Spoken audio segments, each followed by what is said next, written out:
जो इंडिया गठबंधन के रचयिता 28 जनवरी 2024 को उन्होंने जो कह रहे थे 100 से नीचे ले आऊंगा बीजेपी को जितवाने के लिए एनडीए में चले गए नीतीश कुमार। डीएमके के हवाले से यह जानकारी मिली कि फोन आया था राहुल गांधी का कि brother I am with you. अगले दिन the brother was with Thalapathy Vijay. कल गुरुग्राम में जो बोले राहुल गांधी कि आप देख लेना बाकी सारी की सारी पार्टियां इनके सामने खड़ी नहीं हो पाएंगी, एकजुट नहीं हो पाएंगी और अंत में कांग्रेस खड़ी होगी और बीजेपी को हराएगी। तो ना स्टालिन हरा सकते, ना ममता, ना अखिलेश, ना तेजस्वी।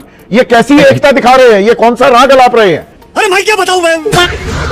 कांग्रेस ही बीजेपी को हरा सकती है। बीजेपी ने तो सारा दम लगा दिया ED, income tax. Sonia Gandhi के तरीके और राहुल गांधी के तरीके में फर्क है क्या? वो नहीं, सुनिए ना, कांग्रेस पार्टी राष्ट्रीय पार्टी है, बाकी सारे क्षेत्रीय दल है, उनका अपने यही तो, इसीलिए मैंने सवाल में भी ये डाला है, कांग्रेस का राष्ट्रीय गुमान। मैं आपको पूरा दावे के साथ कह रहा हूं, मोदी जी अगले लोकसभा में दिखाई देंगे नहीं और बीजेपी की ऐसी अवस्था होगी, जितना बोझ उन्होंने बढ़ा लिया है और बोझ के पीछे नीचे पिलर ने ना हर जगह जीत पर जीत हासिल किए जा रहे हैं। आप कह रहे हैं ये मुंगेरी लाल के हसीन सपने देख रहे हैं आप। यहाँ पर आज की तारीख आप नोट कर लो, टाइम अपना ये नोट कर लो। ये बोझ उन्होंने खड़ा किया, नीचे भी कोई नेता नहीं खत्म करके, उनका एक मुख्यमंत्री उनका अपना नहीं है। ये ताश के पत्तों का घर है बीजेपी भाजपा। आज ऐसे ढेड़ा के गिरेगा ना, पता नहीं चलेगा कि एक थी बीजेपी हो जाएगा। आपका घर भी बना है कि नहीं? बिल्कुल, प्लॉट खाली पड़ा है। तो बंगाल की हार ने इंडिया गठबंधन को जोड़ा तो सत्ता ने तमिलनाडु में तोड़ दिया। जुड़ा भी नहीं था कि टूट गया। और मुसीबत में दोस्तों का साथ नहीं छोड़ा जाता, ये अखिलेश यादव कह रहे हैं। अब वो कौन सा राग, कौन सा सुर अलाप रहे हैं?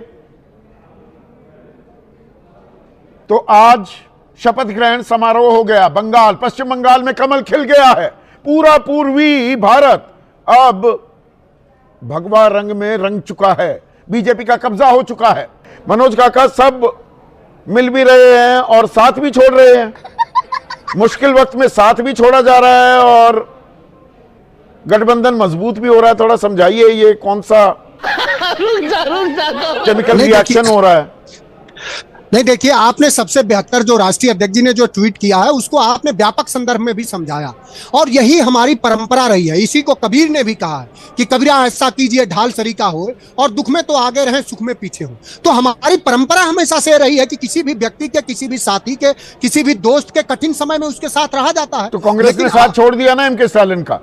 आपने जो कहा, आपको सवाल करने की पूरी स्वतंत्रता है। आप एक निष्पक्ष पत्रकार हैं और आपको पूरी वो जो दिख रहा है उस पर किसी ने सवाल किया है, लेकिन वो साथी ने जवाब दिया कि क्यों छोड़ा, उसका तर्क उन्होंने प्रस्तुत किया। लेकिन आपने जो दूसरी बात भी कही, जो राहुल गांधी जी कह रहे हैं, मैं बहुत साफ कह रहा हूं और हम लोग गांव में बैठ के देखिए, राजनीति में कोई श्रेष्ठता का भाव लोकतंत्र में नहीं चलता कि आप श्रेष्ठ कौन है। और पूरे देश ने देखा है कि 2014 के बाद अगर भारतीय जनता पार्टी के जो विजय था, अगर उसको किसी ने रोका, अगर कहीं पर इसको किसी ने रोका, तो आदरणीय अखिलेश यादव जी के पीडीए की अवधारणा ने उसके 400 पार वाले जो उनका घमंड था, उसका अगर कहीं पे अगर वो चकनाचूर हुआ तो उत्तर प्रदेश में हुआ। और वो किसकी अवधारणा थी और किसने त्याग किया, ये सबने देखा। उसमें भी इंडिया गठबंधन का गठबंधन होने में आखिरी मिनट तक सांसें फूल रही थी। राहुल गांधी ने जब फोन किया तब जाकर ये गठबंधन हो पाया। गलत जानकारी तो नहीं दे रहा हूं, ये पहले दिन से कोई स्मूथ सेलिंग हो रही थी।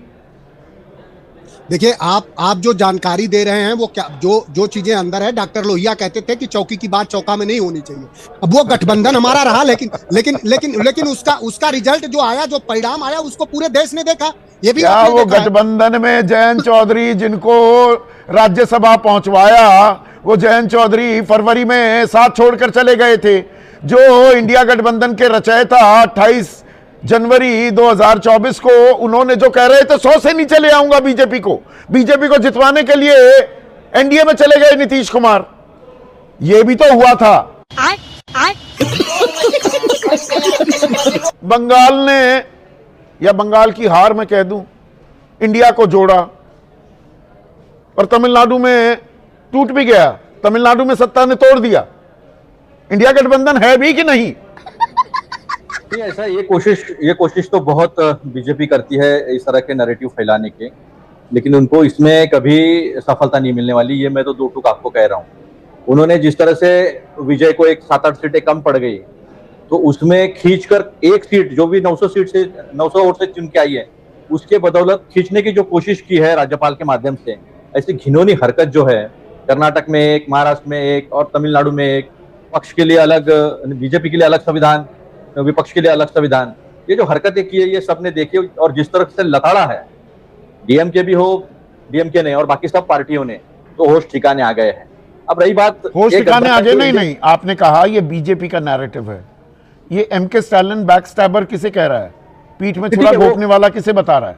आप ही को बता रहा है ना। और नहीं तो क्या। बीजेपी को दूर रखने के लिए साउथ की पॉलिटिक्स जो है, बीजेपी को कोई वहां पे मान्यता नहीं है लोगों की। और अगर कोई साथी मुश्किल में होता है, friend in need is a friend in deed, मुश्किल में जो साथ दे वही दोस्त होता है, ये पुरानी कहावत भी है। और यही बात अखिलेश यादव कह रहे हैं, आपने मुश्किल में साथ छोड़ दिया दोस्त का। नहीं नहीं नहीं, ऐसा है कि बीजेपी को दूर रखने के लिए उठाया हुआ कदम है, वो डीएमके भी अच्छे से समझती है। और ये एक इंस्टेंट रिएक्शन होती है, इंस्टेंट रिएक्शन आ गई स्टालिन साहब की तरफ से, लेकिन वो भी इस बात को समझते हैं कि बीजेपी को दूर रखना जरूरी है।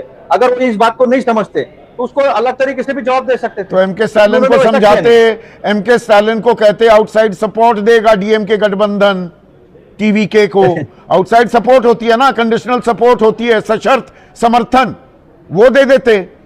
एक दिन पहले तक जो मुझे जानकारी मिली, गलत हो सकती है, पर डीएमके के हवाले से यह जानकारी मिली कि फोन आया था राहुल गांधी का कि brother I am with you. अगले दिन the brother was with Thalapathy Vijay. देखिए, परिस्थितियों के अनुरूप वो निर्णय लिया है बीजेपी को दूर रखने के लिए। आपको तो पता है बीजेपी कैसे पार्टी है। मेघालय में कोनराड संगमा देश का सबसे करप्ट मुख्यमंत्री था।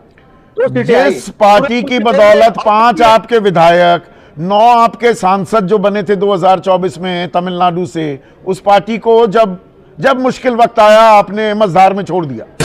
नहीं, ये ऐसा बोलना थोड़ा बहुत जल्दबाजी हो जाएगी, ये बहुत जल्दी का विश्लेषण हो जाएगा।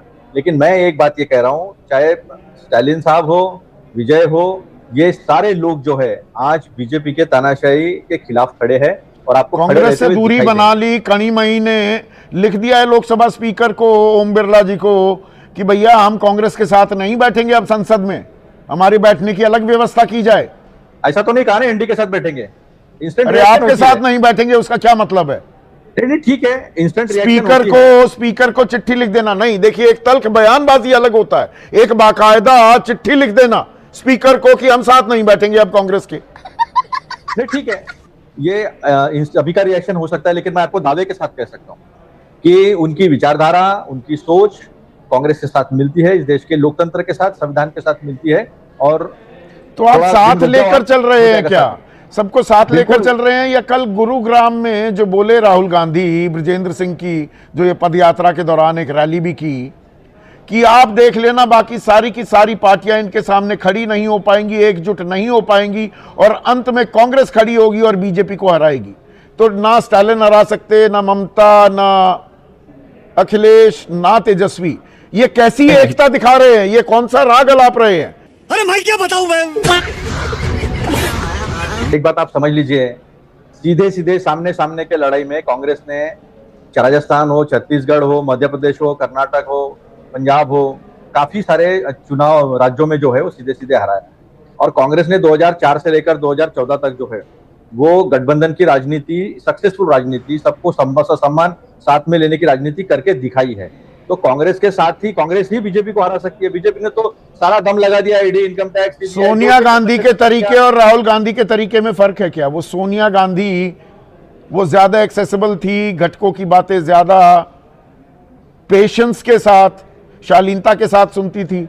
राहुल गांधी वो करने को तैयार नहीं है क्या? एक गुमान से भी पीड़ित है क्या?